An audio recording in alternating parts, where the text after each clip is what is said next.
Hello, hello. Oh no, the buzz is back. Let me fix that. There we go. That should do it. No? Oh boy. We're gonna have to see if we can just ignore that. Oh my god, the headphones are so loud. Everything is different here. Welcome. The buzz is really annoying, isn't it? It is a ground loop. Surprise, because everything is different in here. Oh, you know what I need is a battery for that. There's a very faint buzz. We're gonna get rid of that before we get started. Is it clean? Oh, maybe it's just my monitoring. Maybe it's a loop on the monitoring end. Okay, cool. We'll leave it like that then. So great. Glad you are not hearing any buzzing. No buzz on our end. Not hearing any buzz. Audio clean. Good. That is wonderful. So my studio downstairs is completely shut off right now. I turned off the rack for the first time in months. And the reason is because I had to move everything off of the floor and clear a space for the contractors to get in this week to install the air conditioner. I am super, super excited. Going to be a new AC inside on the wall. And yeah, it'll keep things cool in there. Funny thing is the temperature already has dropped like 5 degrees in there compared to with the rack on. So it is definitely a little space heater. Techono says, hey, cool to see this temporary setup. Thanks for joining. Cool. Good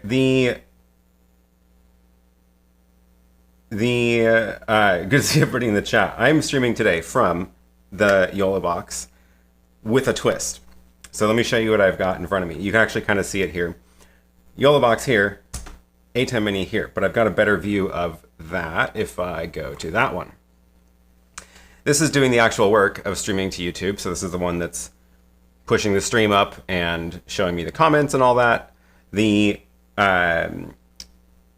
However, you can kind of tell on the tiny little thumbnails, there's actually only one camera. The rest are other screens. So I've got the I've got like this side-by-side layout. I've got a different side-by-side or picture-in-picture as well. And the reason is because the ATEM Mini over here is actually plugged in to this over USB. So the YoloBox sees this as a USB webcam, and the yeah, so there's only one camera as far as like video cameras go, and then the rest are I've got my computer plugged in, and I've got the Apple TV back here plugged into the YoloBox directly. That way I can do I can share my phone camera, or if I want to share my screen or something. So that's the deal. So my camera switching is on the ATEM. I have that camera, and then the one that you're looking at this from. And the audio is going into here. So the audio is this little Zoom F3 at the end of the table. You probably can't see it. Nope. Oh, now it's in that shot. So I've got the one XLR mic going into this. This goes into the ATEM. So that's for audio. And I was listening to headphones plugged into the YoloBox, and that's where I was hearing this buzz, this ground loop buzz, which was definitely noticeable. Let me plug it back in. Yeah, I still hear it. I really hope it's not on the stream, but I don't have another way to monitor that because, oh, I can plug it into the actual F3 itself. So if I go plug into this, I can hear this is giving me the buzz. No? No, I don't hear anything from that. Apparently, I don't know how to use that. Hello? No. Okay. The headphone output on that is not on. So we'll just cross our fingers. I'm going to be really upset if I listen back to this in the replay and I just hear that buzz. Oh no, the audio is drifting. So lagging a touch. So, okay, I should also explain because I was streaming up here last week from a completely different version of the setup using my normal studio and stuff. But I did figure out what was wrong with the audio from last week. So,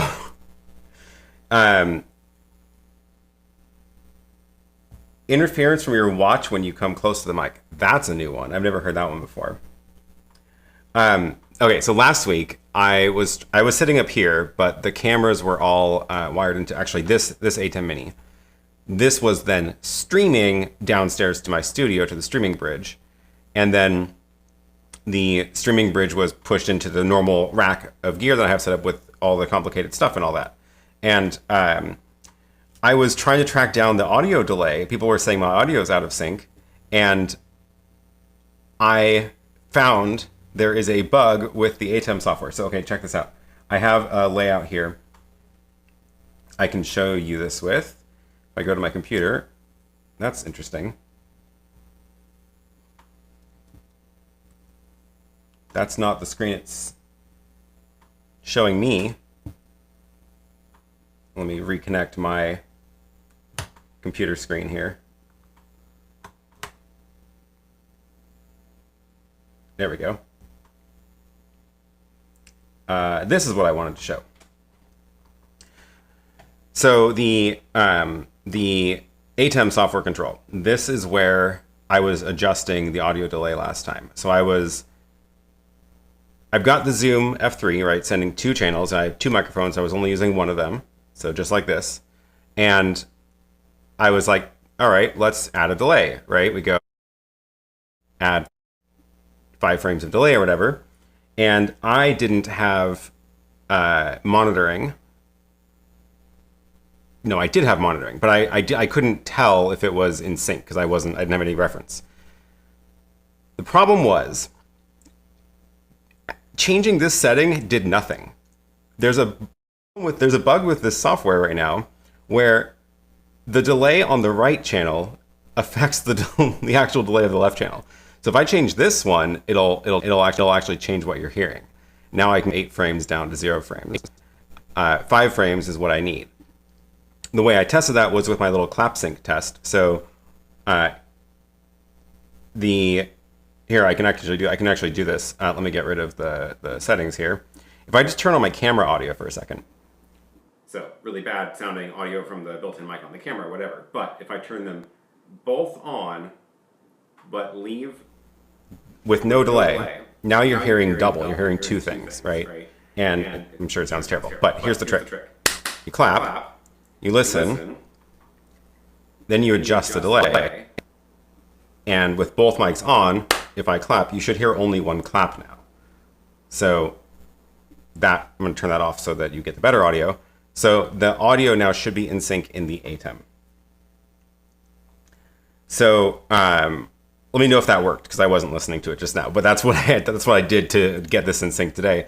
And as I was doing that clap test, I was adjusting the left channel, and it wasn't doing anything. I wasn't hearing anything different. I was like, what is going on? And then I realized that actually it's, if I changed the right channel, it affected the delay of the left channel. And it's reversed as well. Setting the delay on the left affects the actual delay on the right. Lovely. Don't know how that happened. Right, left, crisscross delays on the ATEM. Yeah, no idea why. No idea why. Okay, let me see if the delays after the ATEM as your meters are ahead of the audio. So this must be the delay, the ATEM's US or the YoloBox's USB audio processing is causing what you are now hearing, which is too bad. I was hoping that was going to work, but I might have a quick fix. Let's do this, and let me actually listen to this. Oh yeah, you know, this might actually solve my little buzzing issue. Is the power on the YoloBox. Ground loops are always fun. Plug the headphones back in so I can hear myself. Let's test this theory first. Nope, still hearing the buzz. Okay. What we're going to do,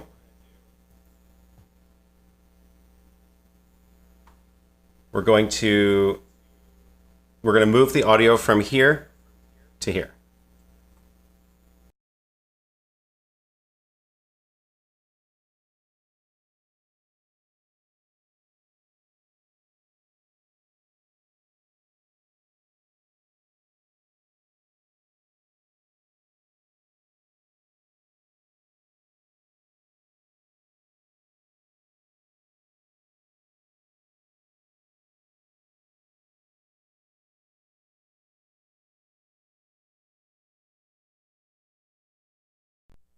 There we go.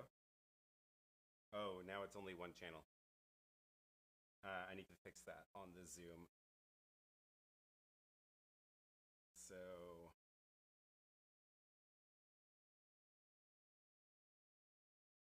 where's this? Output.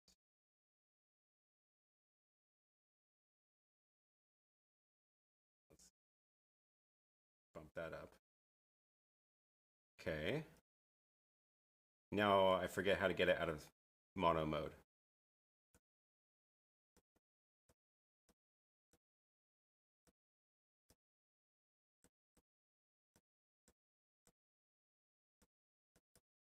There we go. There we go. Okay. Now, that's worse for recording, but better for streaming. It seems quiet. Is it still quiet? Let me boost this a little more. Yeah. Okay. Audio is coming back.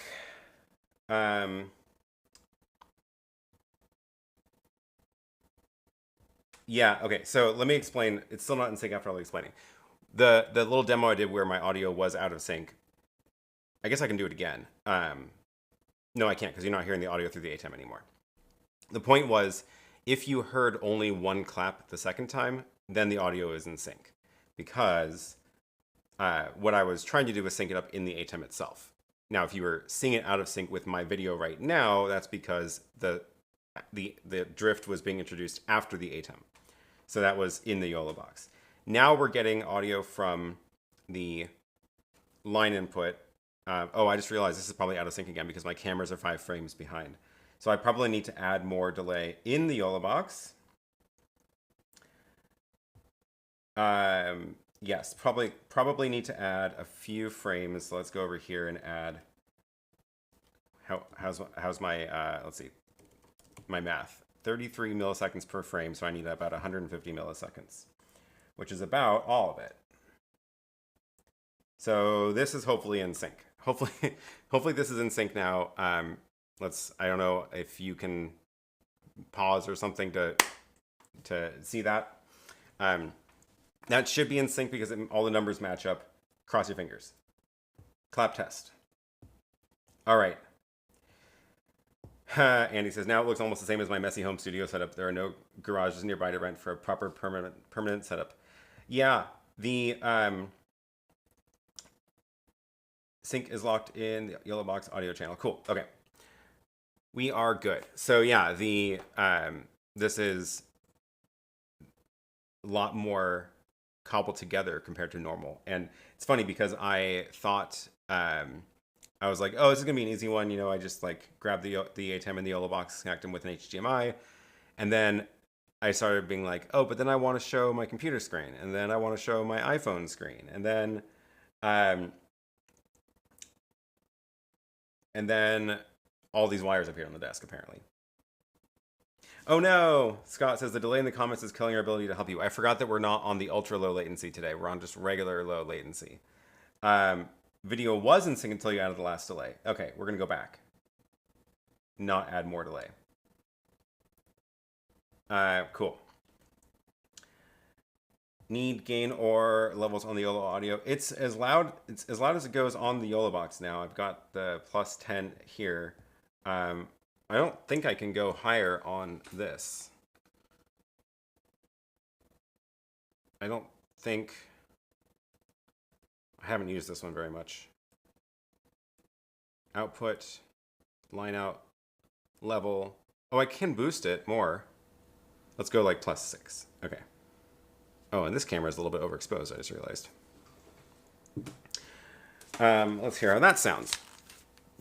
I can hear more noise. Yeah, that sounds much better. Okay. Yeah, sorry about the delay on the comments. I just realized I'm a little bit in the future compared to normal. So normally I'm on the ultra low latency in YouTube, but not today because I had to make the stream from the YoloBox.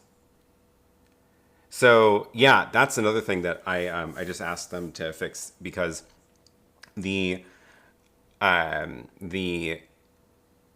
there's a trick with creating live streams. So I actually did, I talked about this in the live stream we did during stream day with the whole back-to-back live streams. The YouTube Studio has all these different settings, right? Like you can go, I should be able to show you this. I hope this one works. Yes, okay. So all these different settings of like stream latency, captions, auto start, auto stop, all this stuff. And the normally what I do is I go into here, I first I schedule a new stream, I copy settings from the last stream, and then make changes to it. So, you know, minor changes like the changing the title to, or changing the description, whatever it is. So that's what I normally do. However, today I'm streaming from the YoloBox itself. This is what's pushing the stream to YouTube. And in order to use this, I have to actually create the stream. If I want to show the comments, I have to actually create the stream on the YoloBox. So otherwise, there's no way for me to connect this to an existing event. So that was a feature request I just sent them. I was like, I want to be able to create an event on YouTube and then stream to that event from the YoloBox. Because right now I have to create the event on the YoloBox. So the solution right now is create the event on the YoloBox, make it private or unlisted, go into YouTube, change all the settings, upload the thumbnail, all that, and then you can push to it.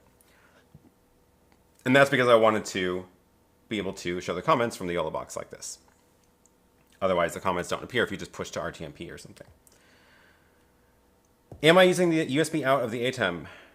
I am, yeah. So it's literally USB out of the ATEM is going into the USB input of the YoloBox. And you probably can't read that, but that says USB right there. And that's the only video source going into here.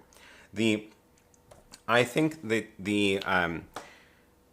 I don't really mind, like it is a little bit more contrasty compared to the HDMI out, but it honestly doesn't bother me that much because I normally don't have super bright or super dark stuff in the shot. So it's mostly just middle stuff anyway, middle range. In fact, I think my background light's actually a little bit lower than I want it to be. Can I? Oh yeah, look at that. That's what that background light does.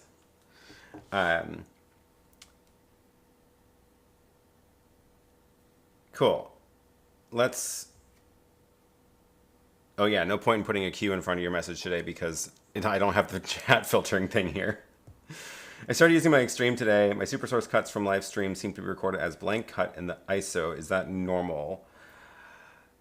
I think that is because the super source unfortunately doesn't get recorded as an ISO track or as like metadata, which is really unfortunate.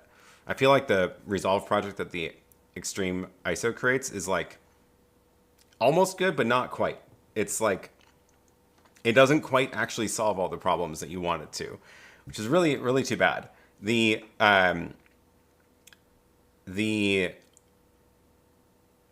What I would like it to do is like create, you know, full on metadata of here's how to recreate the super source layout in Resolve, right? You want it to create the layout in Resolve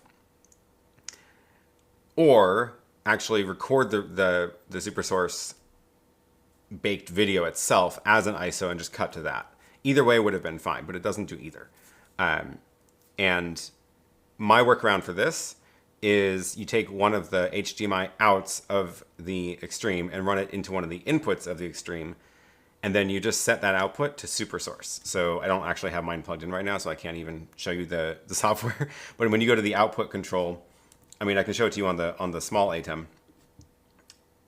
So if you go to the output menu up here, on the Extreme, you'll have two outputs. So you assign one of them to super source instead of program or multi-view. And that way it'll always send a copy of the super source to one of the inputs. That way it is recorded as an ISO. And then if you, instead of cutting to the super source, you cut to like input 8 or whatever it is, then that will get baked into the video. I know it's not a great solution, but that is the workaround until they fix that.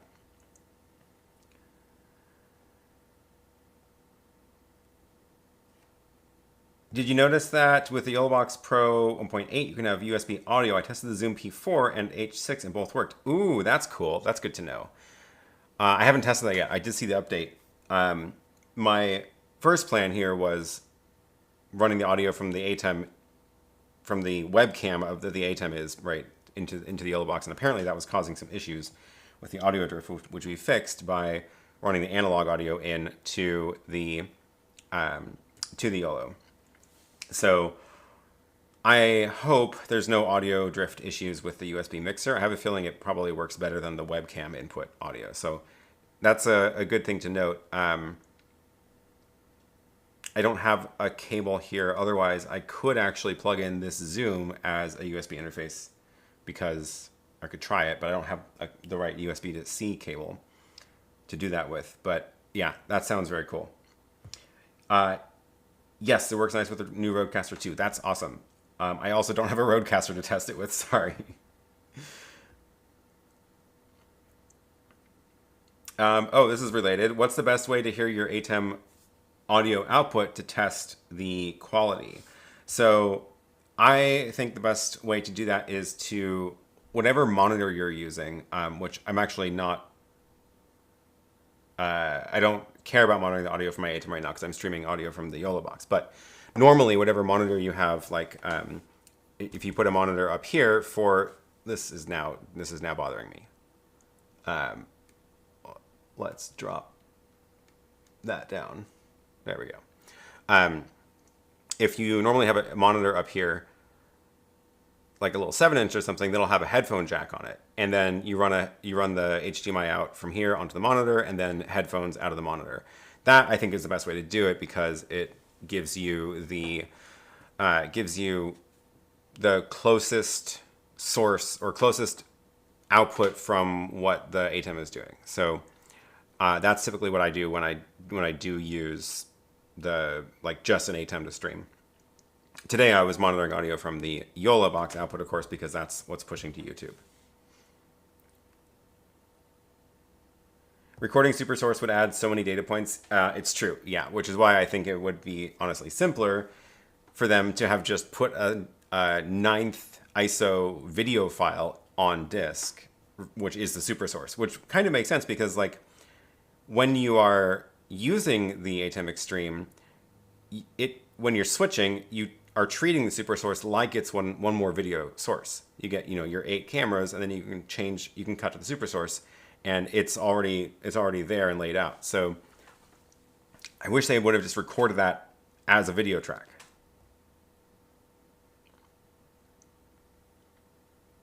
Oh, Andy has a good point. If you have to introduce delay because your camera's HDMI is delayed, which is normal, then the monitoring your audio from the ATEM, you will hear that delay, which I actually think is good because it means you can check that the delay is right. But yes, if you are trying to do that for yourself, if you're trying to listen to yourself talk with that delay, it's obnoxious. And you can get used to it, but it takes a lot of practice and it's annoying. So if you are going to be monitoring yourself, then yeah, it's probably better to monitor from your audio mixer before it goes into the ATEM. But of course, that means you're never actually hearing what's actually live. So that's why I do like hearing what's actually live. I like listening to it at the farthest, the closest thing to what's actually streaming before it goes up to the internet. That way I know what you're hearing, which is why I was concerned about that ground loop, but apparently it was just a ground loop problem with output from the YoloBox.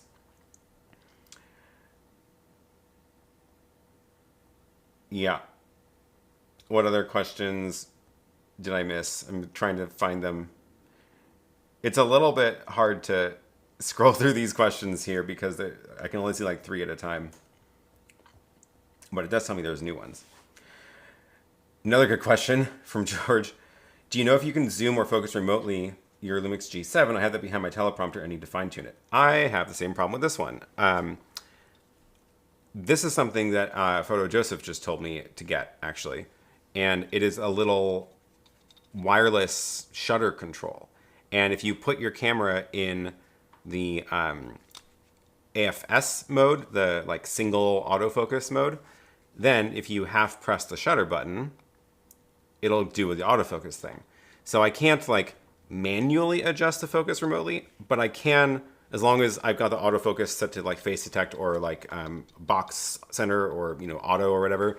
As long as that mode is right, then if I press this button, it'll go and do the focus thing, and then it'll be in focus. That's my trick. That is, yeah, that's something Photo Joseph just told me about, and I was like, I need that because that sounds useful. Let me see if I can find the remote that I got. There's a bazillion of them on Amazon, so I think they're all probably fine, but I will, just for the sake of it, drop this link in the chat for the one that I have, which has been perfectly fine. This is the wireless, what is it called? Wireless shutter control. Okay, that's in the chat. You're probably seeing that before I said it, so oh well. Can you change the font size on the comments in the YoloBox? Yes, you can. Check this out. So I unfortunately don't have a good way to show you the actual YoloBox screen on the stream, so you have to just deal with this kind of small view of it. But there's this little icon up here for all the settings. So if you, first you can choose the type, but this is where you can change all the settings. So you can change the font, you can change the colors. We can go to something that's closer to my teal. That's not quite right. More like that one. We can change, where is this? Here's the scale. Comment font. You can change I like that one fine enough. I don't see...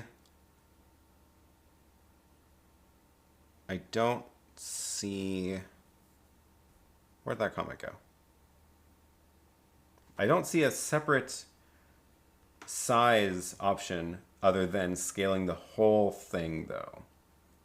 So I can resize the whole thing, but I can't change the actual font size.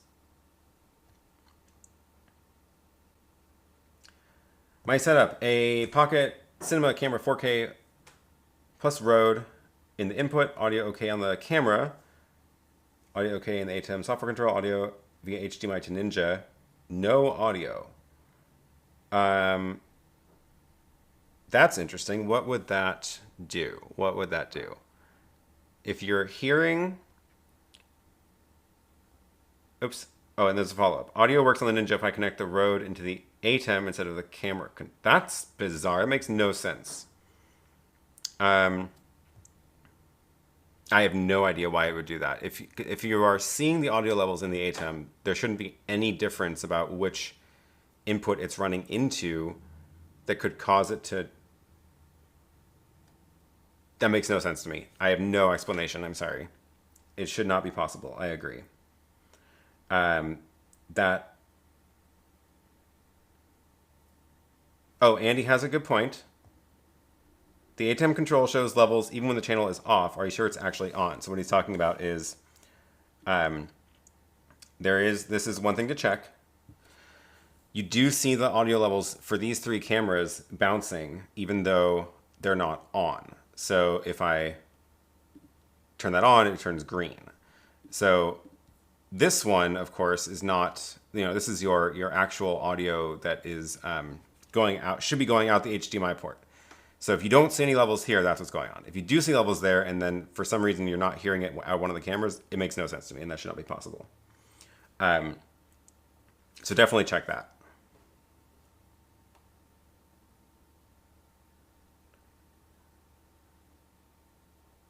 Is this the YoloBox Pro? It is. It is the YoloBox Pro. It's sitting in both of these are actually in the PK1 cages, which make this so much nicer to deal with. Otherwise, they'd be like flat.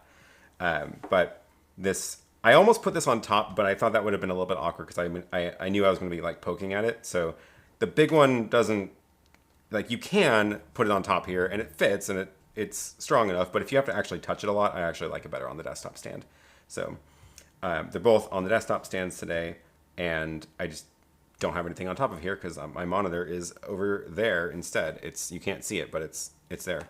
I can get my iPhone out and show you around here, actually. Using a remote, whoops, I clicked the wrong one. Using a remote is a great idea. Thank you. Yes, I think it's not obviously the best solution. Like the GH5 has an app you can use that actually lets you access a lot more of the controls, which is nice.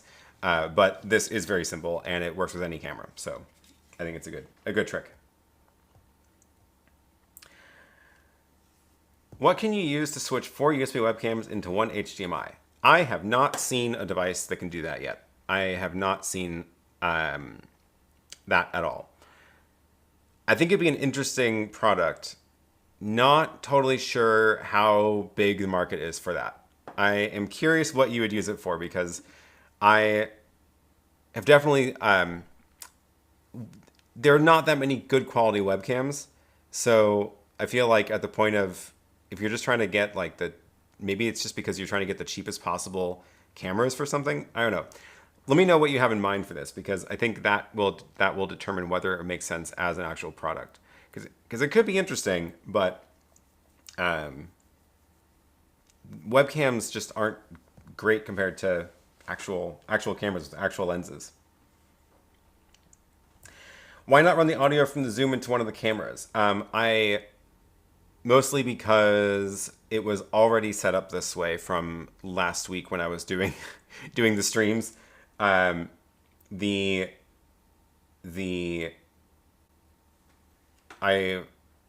was just because of where things were physically in the room. But that would not have solved the audio drift problem from the beginning of the stream. I think it is important to like call these things different things, because typically when you say like audio sync, you're referring to, you have audio, you have a video feed that you're looking at from a camera, you have an audio feed from some other device, and they're not in sync, but they're out of sync by the same amount consistently, right? That's what you're talking about when you're like, when you see all these settings on these devices that are like to fix audio sync. That's what it's trying to fix. It's trying to fix the fact that your audio is shifted by some number of frames or milliseconds. A totally different problem, which it sounds like what was happening here, and I've also had happen like on a computer, is, I guess we can call it audio drift, where the audio and the video get out of sync, but the difference changes over time. So it's drifting in and out of sync, right? And I've definitely had that happen to me, like in Zoom, after several hours of the ATEM being on. Then Zoom will get the audio out of sync compared to the ATEM. But if I do all my diagnostics of like, are my cameras in sync with the external microphone, that's all correct. It's because the delay is being introduced later than that. So that was the same thing that would have happened here, where sure, I can run the Zoom into the camera, and then I know that the audio coming into channel 1 on the ATEM is in sync because it's from the camera, but that wouldn't solve anything down later in the pipeline. So, yeah. Okay, wait, there's a question. Oh, follow up to the switching for USB webcams. You want to use it in a YoloBox Pro. If you already have 4 cameras, that's a good reason to use them. Yeah, On Location Live TV says you can do it in OBS. I hate OBS, that's why I got a YoloBox Pro. Fair enough. That's same, honestly. Yeah, I mean, as far as I know, there's no dedicated hardware devices that do 4 USB webcam ins right now.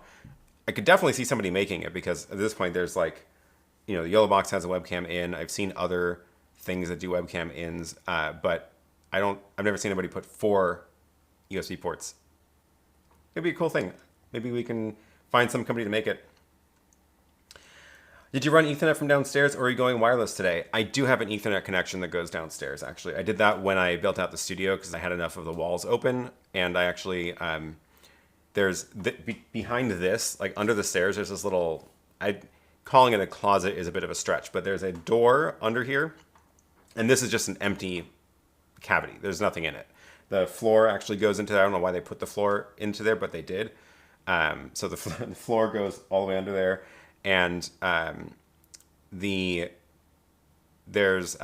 the ceiling of the garage, right? So I measured and I found where the inside wall, that gray wall is in the garage. And I found that point on the ceiling here, or on the floor here, ceiling of the garage. And I drilled a hole straight through. And drilled a hole straight through under this, and it poked out about 2 inches away from that gray wall. And that's where the wire goes. And the wire runs in the ceiling, basically, and then into the wall, into my server closet. And then when the drywall guy was here, he patched it up so you can't see it anymore. So the Ethernet line is actually embedded in the sheetrock. Not great. I don't recommend that, but it's literally embedded in the sheetrock.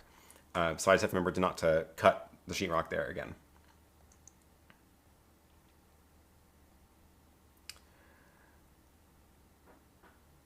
I do not have tutorials in Spanish. Sorry. I don't speak enough Spanish to do that. Is audio drift caused by incompatible audio bit rates? I don't know the cause of it. I don't actually know. I would like to buy 4 cams at $4,000, but I'm 70 and live on a fixed income of 10,000 granted. Yeah, I hear you. I would love to get the Lumix BGH1 cameras that are like $2,000 each. But then I'm like, every time I'm like, go add to cart, I'm like, wait, how many do I need? Oh God, these add up really fast. So yeah.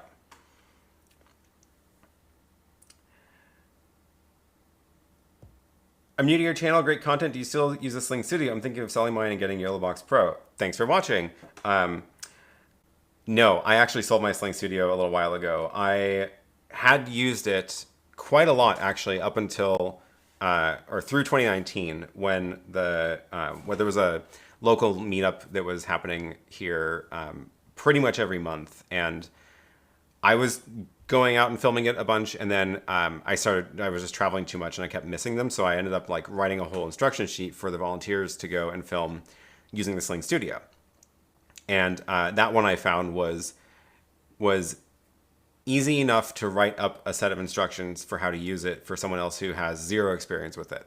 And in 2020, obviously, the meetup stopped happening, and then the YoloBox came out, and the meetup then officially is over, so it's not happening anymore, which I'm definitely bummed about, but, you know, it is what it is. Would I now go back to the SlingStudio? Probably not. The one advantage it has that nobody else has really is the built-in. Actually, no, this is not true. The new Roland Aerocaster has the same concept, but the idea of using phones as cameras without all the fuss of what you have to do normally to use a phone as a camera. So I really liked that because what it meant is I could do one wired camera, and then like for the close-up shot with a camcorder with the zoom lens, and then I could put an iPod in the back of the room and just get a wide shot of the whole room. And it's wireless, so it's obviously not the best quality, but it doesn't have to be because it's just a wide shot anyway. I really liked how easy it was to just be like, you take an iPod, you put it on a stick, you get it on the Wi-Fi of the SlingStudio, and a camera appears. Super, super cool. I would love YoloBox to do that as well. Like, I feel like they have almost everything in place to be able to do that. Like, I want to be able to just go and say, add a new video source and choose wireless camera. They can write an app for it or whatever. Like, that's fine. I can have people install a special app. I don't mind. Or pull up in a browser, right? Like something like that. And I feel like they're so close to making that work. So I'd love to see that, because that's the big missing thing that there's just a lot more stuff you have to bring to work around that. The good news is since 2015, when I started putting all that gear together, the wireless HDMI stuff has been getting a lot better and a lot cheaper. So I know it's not super cheap still, but even like the Hollyland, the cheapest Hollyland stuff is a lot more affordable than it used to be, and it's a lot better now. So at least if I do need a wireless camera, I actually trust it now, as opposed to having to spend like $2,000 on a wireless link for HDMI. So that's nice.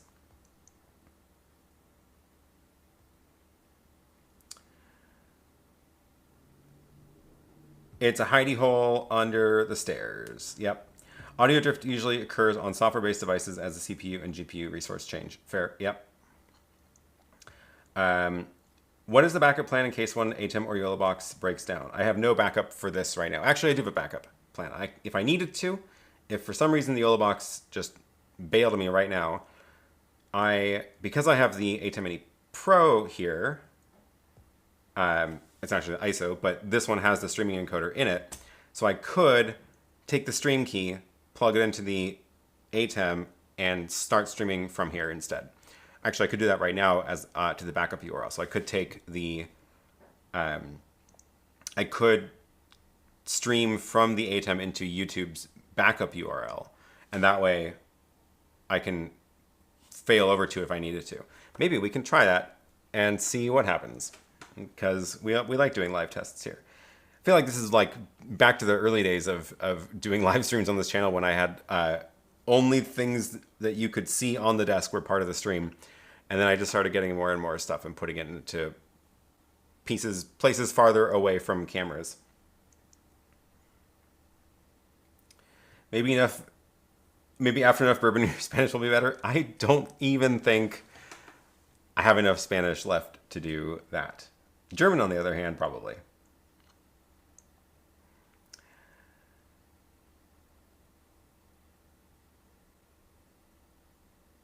Try the Fibon USB to HDMI webcam adapters.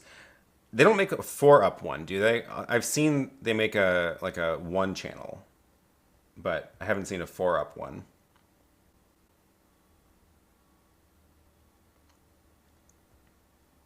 If YOLO added an NDI stack, would be nice. Also, yeah, that's one way to do it too, because then you could push video cameras around over NDI.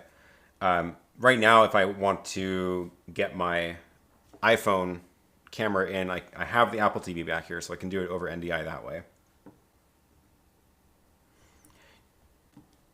Do you use H2R graphics with Stream Deck and Companion, or do you use another setup?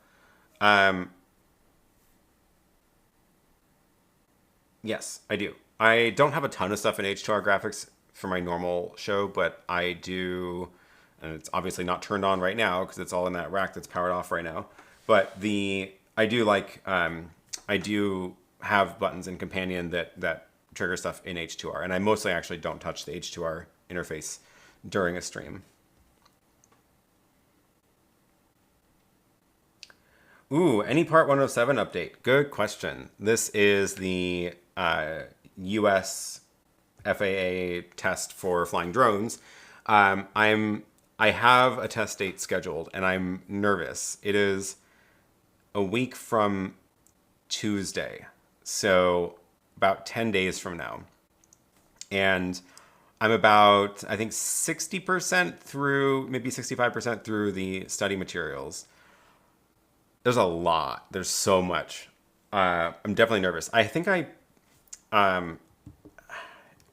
don't think it's in this video. I have a description in it. I have it in some of the other live stream descriptions.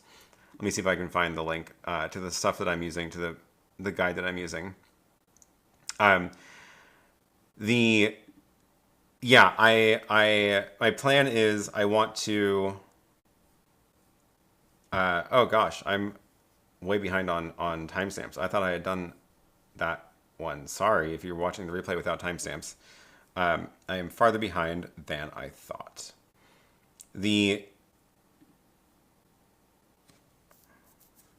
What's a better way to find this? I know how I can find this.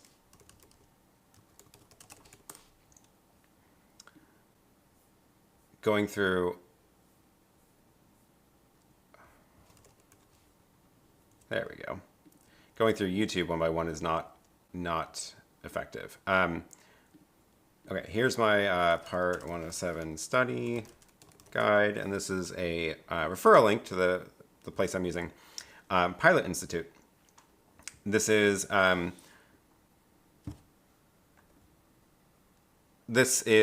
what it looks like. This guy is great. I think he's done a very good job putting this course together, and yeah, about 65% through. So I do like this. You're guaranteed to pass the test, or you'll get $175 plus a full refund. I hope I don't have to take advantage of that, because I would really rather pass the test.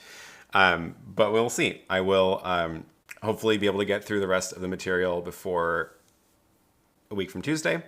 And yeah, cross your fingers. The plan is to take the test on that Tuesday. From what I've read, it'll take like an unknown amount of time to get the physical card in the mail, but they do send you a digital one that you can print out temporarily, and that should be issued by the time I am in Hawaii. I'm actually doing a 24-hour essentially layover in Hawaii on the way back home from Auckland. So because Hawaii's in the US, it's all under the FAA rules. I would love to be able to fly a drone there, so I need the license. In New Zealand, on the other hand, they're just like, yes, please fly drones here. Just don't do anything stupid, basically. It's like one of those type. So I will definitely bring it, because I'll at least be able to fly in New Zealand. And then I have just 24 hours in Hawaii. So we'll see if anything I can even get anywhere interesting in the amount of time. So yeah, cross your fingers. The test isn't that bad. Don't be nervous. Yeah.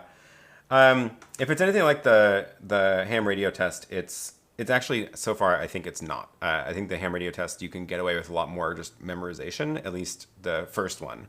The top level you need a lot more of the actual knowledge, but we'll see. We'll see. Great green screen work. The background of the stairs looks so very realistic.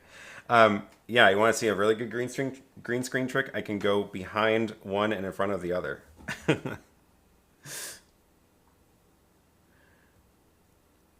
Not sure the EPS will be able to power the current iteration of the rack for very long. Oh, so I should have done a little live stream of this on Instagram or something when I was moving the rack to the other side of the room. I actually unplugged it I was like, I probably shouldn't be moving it around while it's plugged into the wall. But I was like, I want to see how long. Like, I've never actually tested this. Will all the stuff stay powered up if I just yank the cord out of the wall? And sure enough, it did. It worked.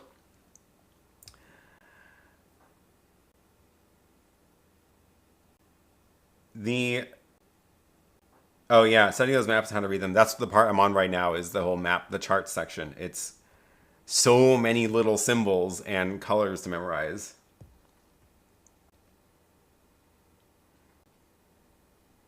Can we get a remote RTMP feed as an input in the YoloBox? Right now, you can do a remote YoloBox feed into another YoloBox, but not generic RTMP. Seems like that's probably how it's working anyway. So good feature request to be able to do arbitrary RTMP. But yeah, if you wanted to, you could get a YoloBox for the remote thing, run it into there, and then it pops up as an input into your main YoloBox. That does work right now. Let's hope everything powers up and works properly on your rack. I always find powering off anything that is always on usually has issues after sitting powered off. Yeah, cross your fingers. We'll find out.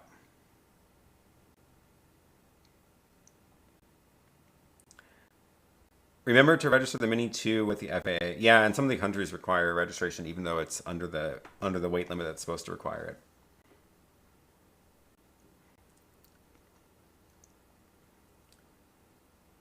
The US certification seems extensive. I think you could be done with the new EU test in half a day, start to finish. I did get the first level of the EU certificate done in essentially half a day. It was the one from Finland. I think it was the new one. That was back in like December or something, and I essentially like studied for it on the plane and then took the test during one of the layovers and then got the little certificate right then. But no, the US one is it's called a remote pilot license. It's a lot more than just a how to fly drone safely test. It is a lot more like a lot of the material is some of the stuff you learn as for a real pilot license too.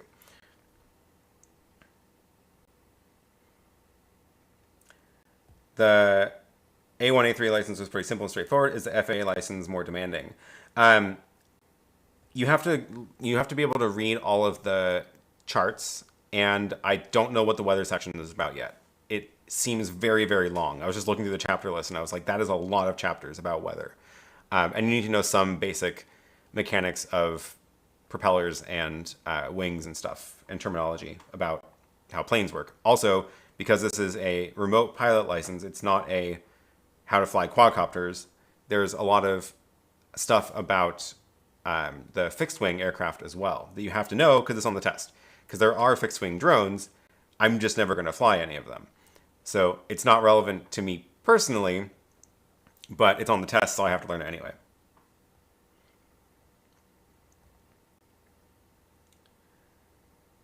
What island in Hawaii is your layover? We're based in Honolulu, Oahu. I'll be on Maui, actually. OGG Airport. What is the encoding settings on the YoloBox? Stream is pretty on my 4K TV. Oh, that's good. You know, I actually forgot to check. That would have been a good thing to look at before I started streaming. Let's find out. Streaming direct, so I'm going direct to YouTube. Encoding setting. CBR default 3 megabits. Okay, good. I had a little moment of panic there because I last used this for the bike stream where I dropped it down to 1 megabit, which is noticeably worse. But I needed to drop it down for the cell signal. Any update on your new 4ME switcher? Nope, no word at all yet. I guess the latest word is rumor I've heard is late July, but no official word yet. So, yeah, we'll see at some point. I think I'm going to stick with it though. I don't think I'm going to switch to the 2ME. Is it possible to get remote guests live via Video Ninja in the YoloBox? Someone mentioned that you could try Video Ninja in the web overlay. I don't think that's going to work well. But I did hear a rumor that they are working on some sort of actual proper built-in feature for it. I've been bugging them for it for a while, so I hope it actually happens. So if they do, if that makes it out in an update, I will absolutely do a video about that because that's going to be very, very cool. Very cool. You want to register your Mini 2 as a commercial drone if you have a 107 and want to use the footage for commercial work. Yes. Yes. Great point. Speaking of RTMP, do you know of any hardware or software that can switch between RTMP feeds? Actually, yes. Funny enough. I would show it to you, but it's turned off right now. That's the theme of this show. The Magewell Pro Convert. So that is what I've been using for a bunch of stuff. And they... Here's the one I have. Wait, is this one? This is probably the... I have the SDI one. They have SDI and HDMI. Magewell Pro Convert, NDI to HDMI. And what this one does is... I wish I could show you the web interface to it, but it's literally powered off, so I can't even like open it up in the browser like I normally can. It can receive an RTMP feed from stuff like a YoloBox or even StreamYard, which I've done before, and then you can actually configure multiple stream keys in it. And there's a little button that says select next to one, so you can have like multiple configured. And if you press select, it'll switch which one it is putting out the video port. I don't know the limit on it. I don't know how many it can handle coming in. I'm sure there's a limit somewhere.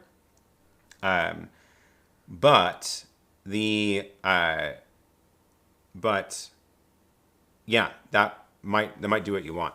If you want to be able to see multiple at a time, of course, then you would get multiple of those, plug them into an ATEM Mini, and then switch that way normally.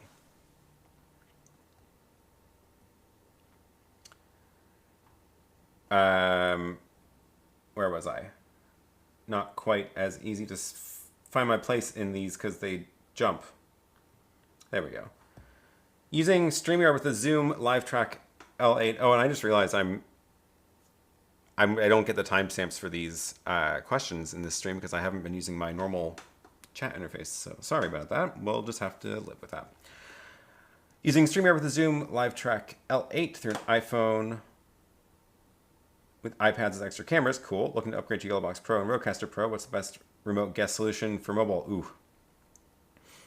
I mean, yeah, StreamYard is definitely the easiest remote guest solution right now, like by far, no question. Like I said, I think there are going to be some remote options coming in the YoloBox, I think. I don't know what it's going to look like yet. Right now, you can at least go one YoloBox to another, which is great. So that's obviously not a solution as easy as StreamYard because the other person has to have a YoloBox, but I don't know of anything easier than StreamYard right now, frankly. Little ways behind today, so watching catch up. Can the baby YoloBox make use of USB webcam as you're doing here today?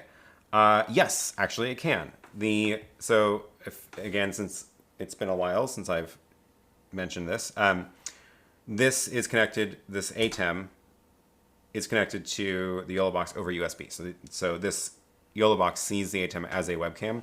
The little tiny one also works the same way. So you can, in fact, use the YoloBox Mini the same way, which the Mini, because you're not going to end up like probably tapping as many things on it, I would put the Mini up on top here.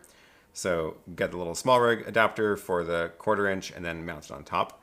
connect that over USB, and then the big advantage, the whole reason I'm doing this, I should probably just at this point show you around the office, studio, office, whatever.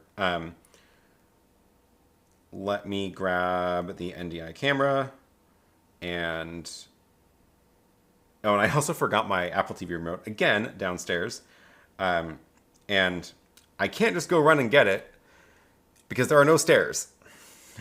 Literally no stairs outside right now, which is just a funny situation. Let me see if I can navigate the Apple TV in the tiny thumbnail. There it is. Okay. Select. I'm going to go and...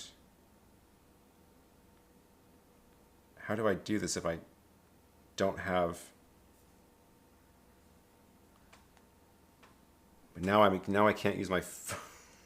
Can I use the remote on top of the camera? No, I can't.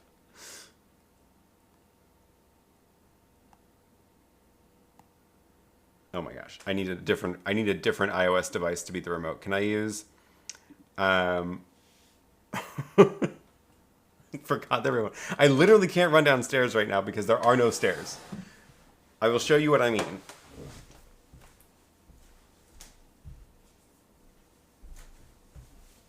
I need another iOS device for this.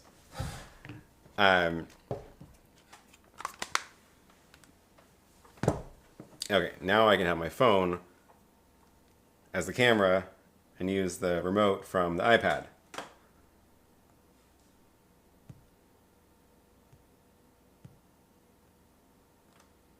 Come on.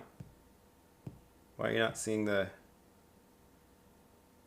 Oh, is it not on the Wi-Fi? Is my phone not on the Wi-Fi? That's weird. I don't know why the NDI camera isn't working. Well, let's see if the screen share one works instead. Yeah, I can AirPlay to the Apple TV. That one's working fine. Hopefully the camera is not as laggy as it was last time.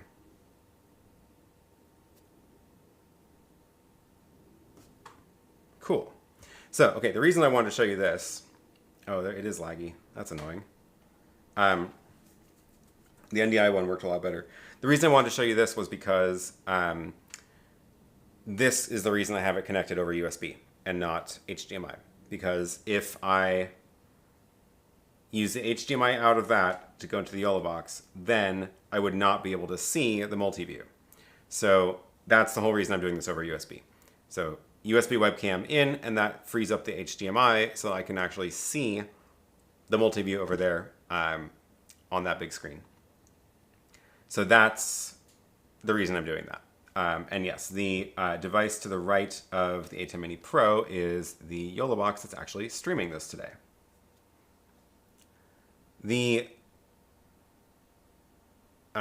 Yeah, okay. I really wish the NDI camera was working because this one is a lot worse. And I don't have any way to change any settings to make this better. But I do want to, okay, I want to show you what I mean by there's no stairs. I'm going to go walk over there really quick. You can't hear me because I don't have a good microphone on.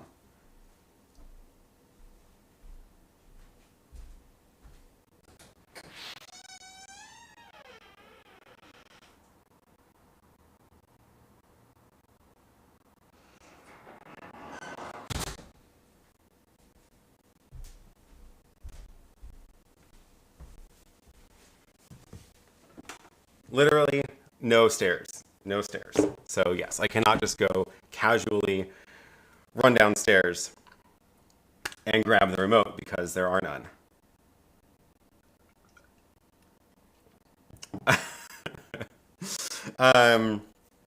Yes. Okay, where was I? Yes. Worst case scenario. I know.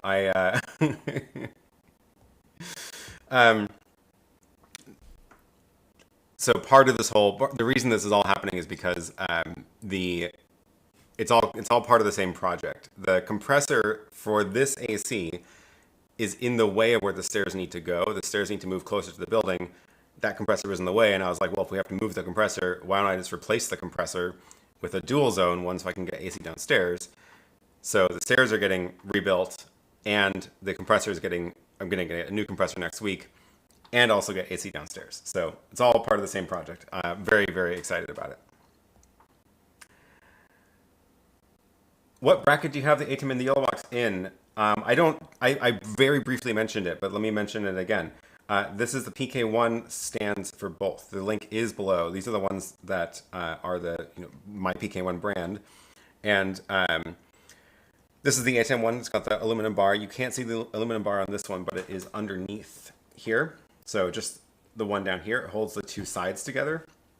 And they both are like completely solid. So you can't, like, it won't fall out. And you could, like, I have this on a desk, but because this aluminum bar is down there, and there's another aluminum bar on the bottom of this one. So if you wanted to use this on like mounting on other things other than a desk, you can. So you can do like put a cheese plate there and then attach a tripod screw and then attach it to light stands or attach it on the side of a pole or something. That is the deal with those stands. Scrolling back through to see if I miss anything. My attempts at using Stream Bridge for this failed due to... Wait, for what? Did I miss the first part of that? Yes. Speaking of video transmitters, they can be so handy. I do video support for weekly outdoor concert series where I send video and audio 520 feet to a projector. Axion Cine i2S Pro. That's another good one too, for sure. Attempts at using a streaming bridge fail due to port forwarding errors and too much latency. Yeah, I would say that makes sense. The streaming bridge latency locally, it theoretically pretty low, but definitely more than you would want for like showing on a projector. But if you're having to deal with port forwarding, that means you're going over the internet, which then it's a whole different story. And like it can work, but definitely not trivial. Sounds like if you're within range of those wireless transmitters, that's a much, much better solution.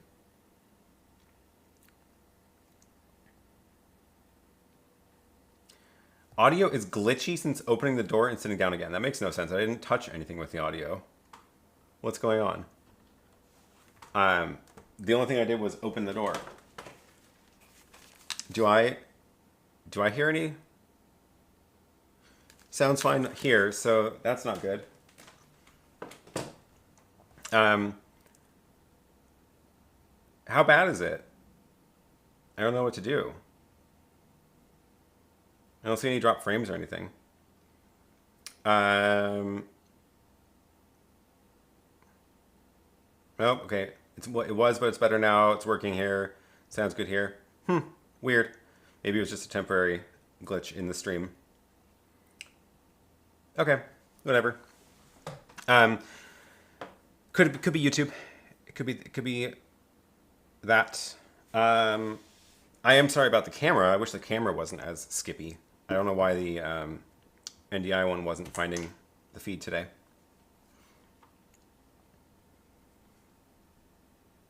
It started happening less and less after you sat down and then it stopped. It has something to do with me sitting here. It doesn't really make any sense, but I'll take it. Can we play a remote RTMP feed into Raspberry Pi with Nginx server installed as per your guide? Yes. I'm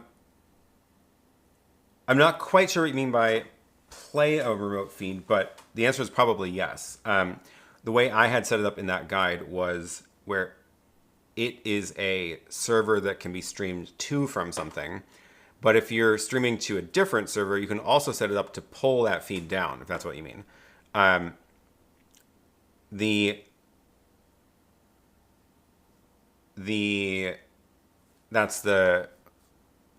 read the docs on the Nginx RTMP module because there's a lot of examples in there of doing different stuff with it. And once you've gone through the guide that I made in that video and blog post, then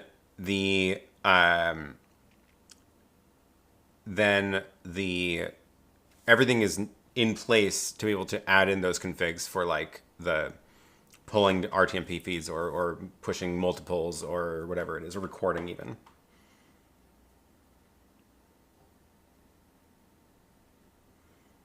Maybe it's YOLO conserving bandwidth by not sending silence and then briefly glitches will engage again. Oh, I like this theory. That sounds like a reasonable theory.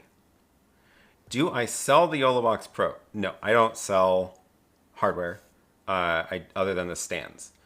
But plenty of places sell the YoloBox Pro.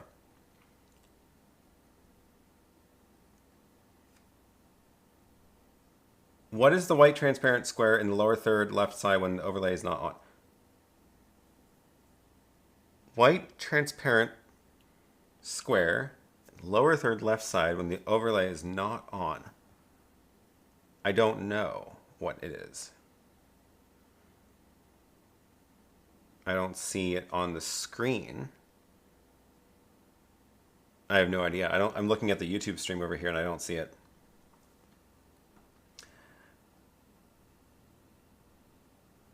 Yeah, cool. Maybe it's just something in the YouTube player. Depends on what device you're looking at it. Lily says, I don't see that overlay. Yeah, it must be in the YouTube player then. Oh, I think he means on your desk. Oh, if you're talking about in this view, do you mean this little dot? That we can't see it as it's transparent. This is maybe that's what you mean. And now it's there. That's actually the telling me which. It's the YoloBox telling me which platforms it's streaming to. So see how like all the buttons are overlaid on top of the video, and if I go back to this view, then most of the buttons are down here except for that one. That one's the indicator telling me what platforms I'm streaming to. If I go back to this one, you see it's only streaming to YouTube, not the other ones. So that's why that is like that. If I were to turn on, I can't right now because it's set to single only, but if I had multiple enabled, you would see more than one icon. RTMP poll, I mean for Nginx. Yes. Yeah, definitely. So definitely go through the guide of that I made, which will set up all the software you need, and then instead of making the stream key bit, you can like replace that with an RTMP poll from somewhere else. It'll definitely work.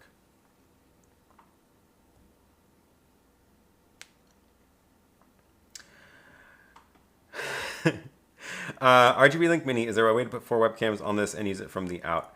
I mean, there are devices that can take USB webcams and turn them into HDMI feeds, but I haven't seen any that do 4 at a time. So I did a video actually not that long ago about one of the devices. If you just search USB, you'll probably find it. It's the TBS 2603. That had a USB port and it has an HDMI out. But again, it's only one, so you need 4 of those. And that device wasn't particularly cheap. And then the Fibon one I've never played with, but I've seen that as well. But again, it's 1 at a time. I think it's similar actually to the TBS device. I've tried doing it with the Raspberry Pi. I've got it to kind of work, and I really don't recommend it. It's just not really up to the task. It's not going to be a good result. But yeah, I've literally never seen anything that does 4 webcams at a time. I do think it'd be a really cool device, but have not heard of that.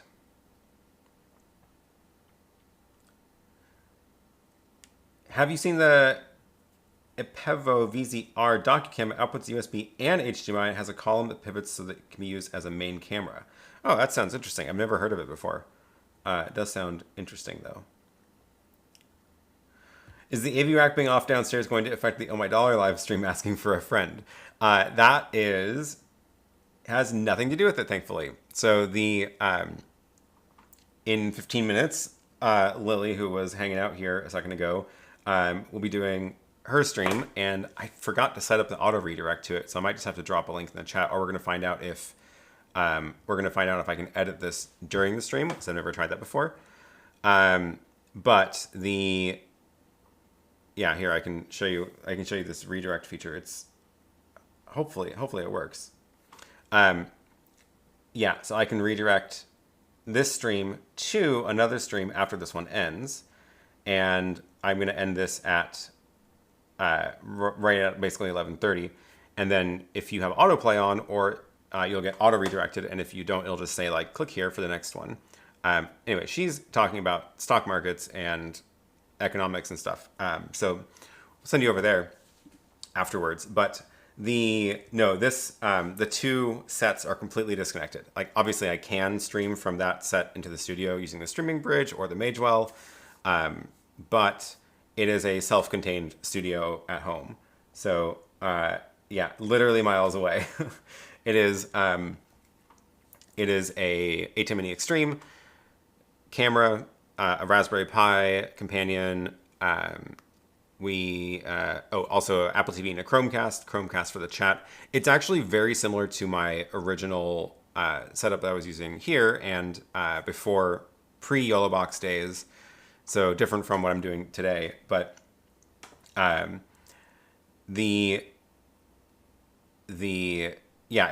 a completely self-contained set, and it's been working really well. So I've got companion buttons set up. That one I can show you because that companion is still on, and that Raspberry Pi is still on, and because of my VPN is still working, I can get over to that network from here. That one is, let's see, the main page is 7.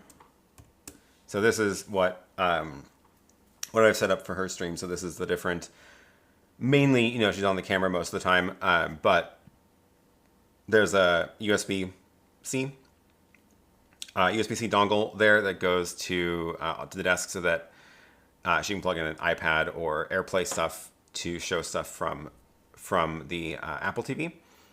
So either a wired iPad or Apple TV full screen. And then there's, this is like a macro that turns on it's actually running an ATEM macro, but that's the one that sets the properties for the downstream key into Luma key mode for the chat through Chrome. That's the actual start the stream button, actually pushes to YouTube. Audio buttons up here. And then there's another page here for the countdown timer. I actually just changed this morning. I had to re-export the countdown clip to be 5 minutes long, and then that has the countdown music baked into it. So she can just press 5 minutes, and then that will queue up the right clip, do single clip playback, so it just stops at the end. And then all this stuff is like making sure that the ATEM is on the right inputs, right? So show the hyperdeck. Oh yeah, the hyperdeck is there too, the new shuttle. That's what's playing with these clips. Turn off the microphone, turn on the hyperdeck audio, and then when she's ready to start, that will turn off the chat overlay, queue up the transition, turn the mic on, and then run the auto transition, which does a little wipe to off of the countdown timer. And then these are the other little clips that are loaded into the hyperdeck. So they will just play the little clip and then switch back after it's done. This is my trick for it, because it's basically, it knows like the duration of the clip is hard coded essentially into this button. So the duration of the clip is 32. Sorry, what is this, milliseconds? Yeah, 3.2 seconds. Plays 3.2 seconds and then switches back to the video. So that's how she controls the stream. And when she complains about the Stream Deck buttons not working, that's what I have to go fix. Oh, and yes, she says, come over to my live stream. We're going to make Crypto Bros mad this week and eat a donut. Yes, okay.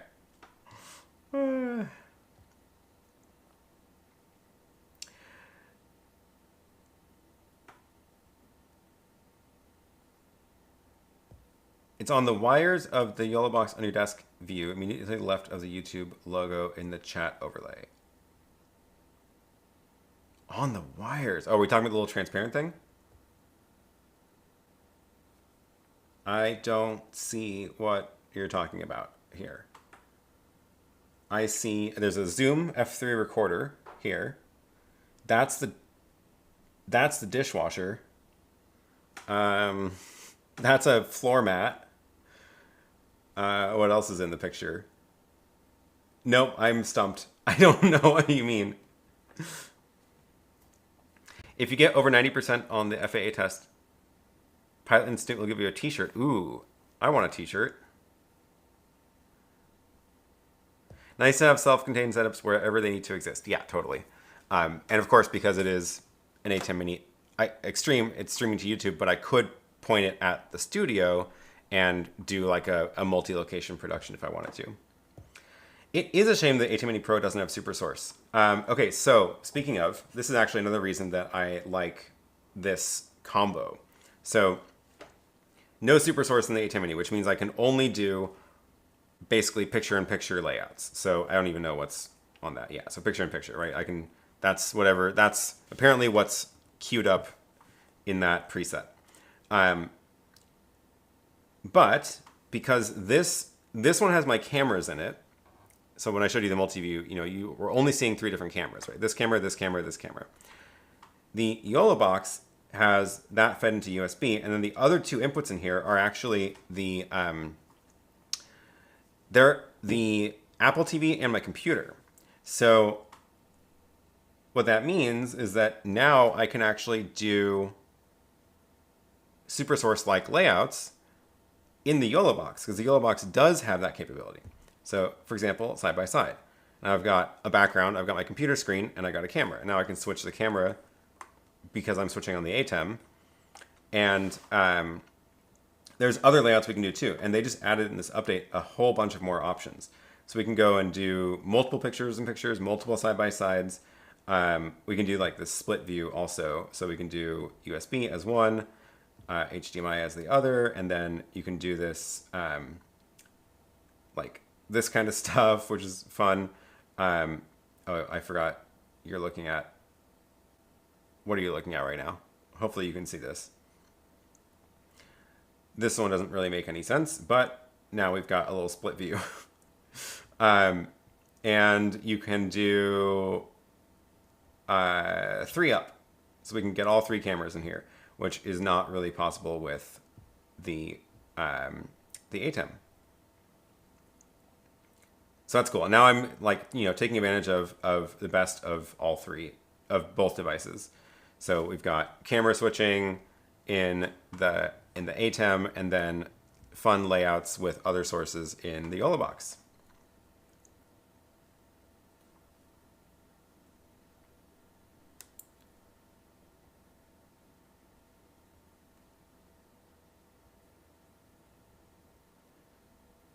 Is there a significant advantage to running from ATEM to encoder like YoloBox for straight to computer and into software-based streaming solutions? Same idea, basically. I just prefer not running OBS for the stream. I would trust the YoloBox more than I trust OBS on a computer, frankly. So that's the big difference. But otherwise, yeah, similar idea, right? Like, do your camera switching in the ATEM, run it into your computer into OBS, and do your layouts in OBS.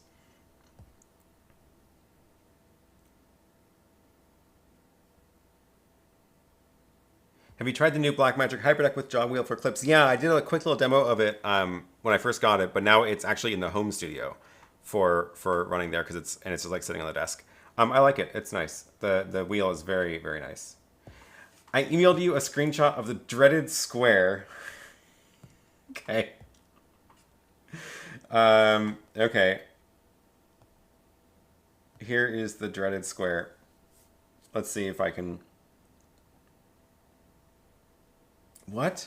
This doesn't make any sense. Wait, I think I can actually show this iPad on the screen because I can AirPlay it. Studio, screen mirroring. Okay, here's the picture I just got. I don't understand what that is. I don't understand. I think it might be on your computer. It doesn't make any sense to me. If anybody else sees that on their feed, let me know. But I think it's on your computer. Don't forget to hit the like. Only 10 likes, 98 viewers. Yes, please don't forget to hit the like. We're almost out of time. I am going to wrap up right at 11:30 pretty much. So, oh, okay, good question. Is that combo better than getting an ATEM Extreme? I don't like saying one thing's better than another, but I will tell you there are quite a lot of differences. The ATEM Extreme has Super Source, but you're still limited in all the graphics it can do. So this is another big difference between the two, right? With the ATEM, what I can do is like I go into my ATEM software control and I can create graphics, load them into these 20 slots, and then do like upstream and downstream keys with them. But if I want to create titles, like if I want to create text, I have to create it in Photoshop, turn it into an image, upload it here. With the YoloBox, on the other hand, I can go and type out here a lower third. Oh, there's a bunch of new layouts too. So here's Frank's lower third built into the YoloBox. We can change the color. We can just correct the name right here. I'm going to use my name. And we'll put pk1.tv right here. It's where you can find the stands. These. Drag it around. You know, where do you want it? Let's put it up there. That I can do directly on the YoloBox. Can't do that on the ATEM Pro or the Extreme. You have to do it in Photoshop, upload a graphic, and do it that way. So there's also the other, like the other graphics things in here are the big differences. So like the countdown timers, the being able to just like use a scoreboard on here, the comments are built in, like all of those are the differences. So the ATEM Extreme does have the Super Source, which is, I love it. It's fantastic. It's a very, very good reason to get the Extreme, but there's still more graphics capabilities in the YoloBox.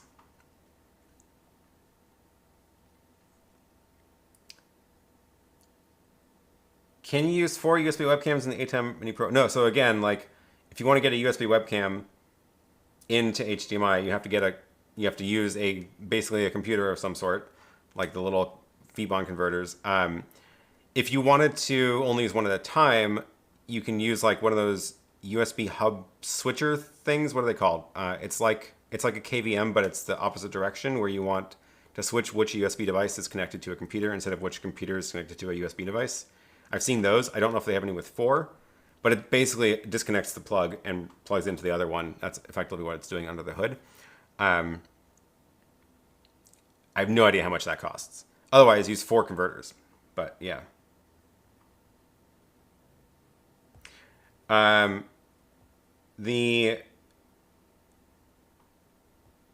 idea for a talented programmer: tap into a feed of comments, render a selected comment as a PNG, automatically upload it to selected media player slot, all triggered with OSC. That is a great idea for a talented programmer. That is not me. Webcams that output HDMI are few and far between. Seems like a lot of us are looking for something like that. I agree. I think there's a market for... I think there is a market for better, cheap cameras. Cheap, like higher quality than the cheapest webcam and lower quality than like the Lumix G7. Like this one's the Lumix G7, which I like a lot. It's relatively affordable for what it is. And this one's the GH5, but you know, the Lumix G7 is relatively affordable for what it is.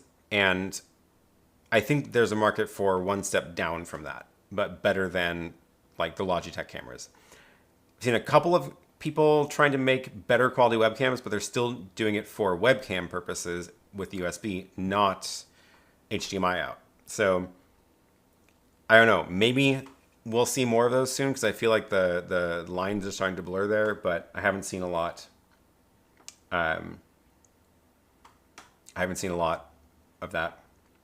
Oh, we have a resolution to the mystery square. I have no idea what ATRDAM is, but the square is gone. Okay, excellent.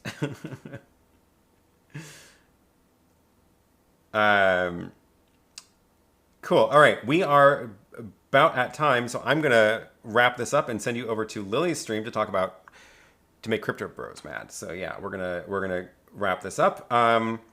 Thank you all for tuning in. Thanks for the questions. I don't have my outro credits because they're on the computer that is turned off, but thank you for the super chats. Thank you for tuning in every week and bringing all of your amazing questions. And I will see you next time.